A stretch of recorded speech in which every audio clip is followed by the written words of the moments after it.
This is Season 5 of The Score, the Team Roping Journal's podcast, where we cover the roping industry from top to bottom. This is where the team roping world talks. We talk through tough subjects, we talk big wins, and we talk real issues affecting the community.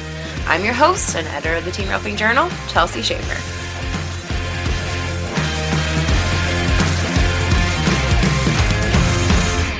Tonight's episode is brought to you by Soft-Ride Equine Comfort Boots. Soft-Ride has long been a partner of tonight's round winner, Patrick Smith, and Soft-Ride's patented and interchangeable gel orthotic inserts are the heart of the Soft-Ride gel boot system.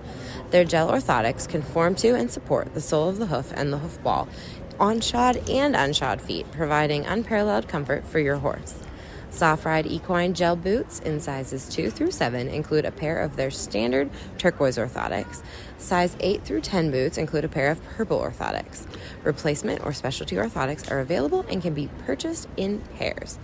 Soft-Ride offers replacement gel orthotics because they may wear out, or you may need a softer or firmer insert with a different density depending on a few factors, such as your horse's weight or a practitioner's recommendation. For more information or to order your horse a pair of Soft-Ride boots, visit softrideboots.com. That's softrideboots.com.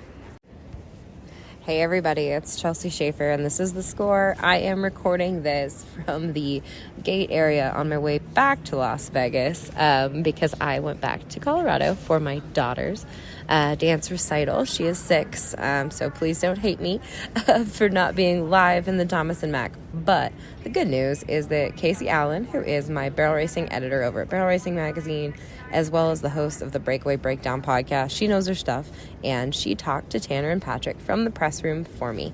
So you are going to enjoy this interview. If you are a fan of Tanner Tomlinson and his insane abilities and Patrick Smith and his consistency, you will very much enjoy what they have to say. Of course, they would win the only round that I wasn't there, because these two are... Patrick has been one of my great friends and been through thick and thin with me, so I'm so excited, maybe one of the most excited for Patrick to win the round. I don't know if I'm as excited as he is, because he seems awfully happy when I listen to this interview. They were 3-6 in a very wolfy round on what Bobby Joe Hill of Hill Rodeo Cattle told us was going to be a soft, fast pen of steers. Dustin Esquiza and Travis Graves, they were 3-8 to win second. Third was Ren Richard and Jeremy Bueller. They had a sharp 4.1 second run, that is for sure. And then 4th, 5th, and 6th was the tie at 4-3 between Junior D's and Levi Lord, Chad Masters and Joseph Harrison, and Coleman Proctor and Logan Medlin. It was an awesome round of team roping. I think it made up for all the hard feelings of round 1. So enjoy this interview, and I will be back in Las Vegas tomorrow.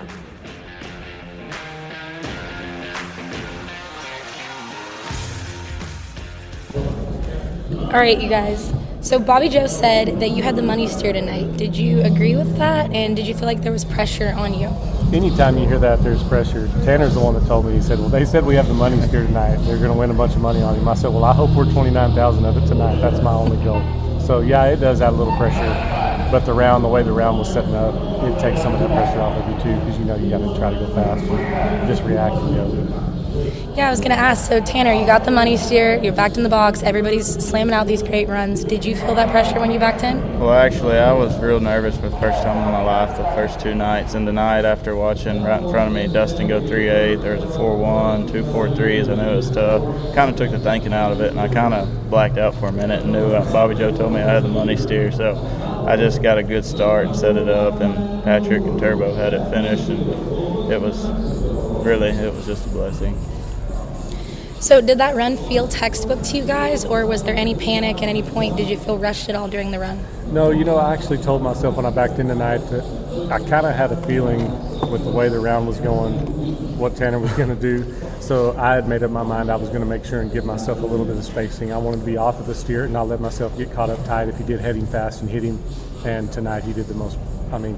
If you could draw up a run in this arena, that was it. Great start. Fast head loop, short and tight, pulled him, opened him up, let me heal him and finish. And like he said, when Turbo finished the run, him and Old Blue were already looking at me. So I wouldn't say that you just draw it up like that. Things have to go your way. But man, I would love a few more of those this week for sure.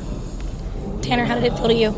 It was a dream come true. I had a plan when I come here was to get out and turn 10 steers, and like I said tonight, I kind of blacked out for a minute and just wanted to go fast and got a good start. And Patrick, literally before I could even get him turned off, Patrick already, I think he seen blood a little bit too, because he had him healed and I couldn't get face fast enough, and it was just awesome. So Tanner, I know there was some going back and forth on horses. What is it that made you pick Blue? Blue is kind of like my old horse that I started on, Ivy. He's just real easy. You can kind of do whatever on him. He scores phenomenal. If you need to pull a little bit, you can. He's not real touchy. He's kind of laid back and easy. He don't duck. He's real strong, comes up the wall really good, and finishes so good. And that's a big key here, is to come back up and finish and don't lose their head where a healer slips a leg. So he's just a big, strong horse, and I want to thank Corey Rallman for letting me bring him. He's been a blessing. So, Patrick, how do you keep the pressure of having a veteran on the heel side off of Tanner? I think we've roped together now for 2 years, and Tanner's basically part of our family. I mean, most people think he's my son when we're out rodeoing anyway. I've got 3 kids, and they all act like brothers and sisters. So I think just developing that relationship with each other, he knows how much I believe in him. So he knows even if mistakes happen, nobody's behind him more than I am, and I feel the same way about him. He knows that we're both in this to make the best of it we can and make the best runs we can, and these times go by fast. I mean, we'll be at Odessa when we blink an eye right here, so you just got to keep your head down and keep focused, not get caught up in who's who on a team, because really they don't hand anything to you. You got to earn it every round, and that's what we're here to do. So, Patrick, you've said before that Tanner has been one of your better investments. Do you feel like tonight you got your investment back plus interest and then some? Well, absolutely. And I mean, to be fair to Tanner, he was going to do this without me either way, but I just think that I've been able to help him along the way, skip some of the mistakes that I made and some of the things that I've learned, and part of the mental game of this and how it can just beat you down and keep you there if you're not careful. So I've been blessed to have some of that great mentorship in my life, and I wanted to pass that on to him. And like I said, our deal just fits. He ropes great. He's going to be around for as long as he wants to be around, but it's definitely been a fun ride for me to be a part of his too. And speaking of that mental toughness out here, Tanner, your first time out here in Vegas, what have you been doing to keep yourself feeling good and kind of deal with the schedule that you guys have out here? Well, actually, I was kind of under the weather when we first got here. I had strep throat a couple of days, so I kind of just been resting and been looking forward. I mean, I was losing sleep. I've been looking for this my whole entire life and practiced up for it. And the first 2 nights, I was nervous for the first time in my life, and then tonight's the first time I kind of just didn't think about it, and it was fast. So I kind of took the thinking out of the process and just set it up, and it was just it was really a dream come true. So the previous record in round 3 was a 3.7. You guys beat that tonight. Patrick, is this the fastest you've been in this arena? No, I've actually been 3.5 here a couple of times. Clay Tryon and I were 3.5 one time, and Trevor and I were 3.5 one time. But it doesn't really matter. A first is a first, and we're not even thinking about trying to go 3.6. We're just thinking about trying to make the run. And like I said, when things work out, you can be fast. I expect to see some really fast times this week, and thankfully we were part of that tonight. Tanner, what does it feel like to have your name in the history books, your first NFR? Oh, it's awesome. Like I said, it's like a dream come true to me. It feels like it's a dream where I'm just asleep, and it's just awesome. And to do it with Patrick, he's literally become family and a best friend to me, and I want to get a world title with him and finish his career off on a good note. That's my biggest goal.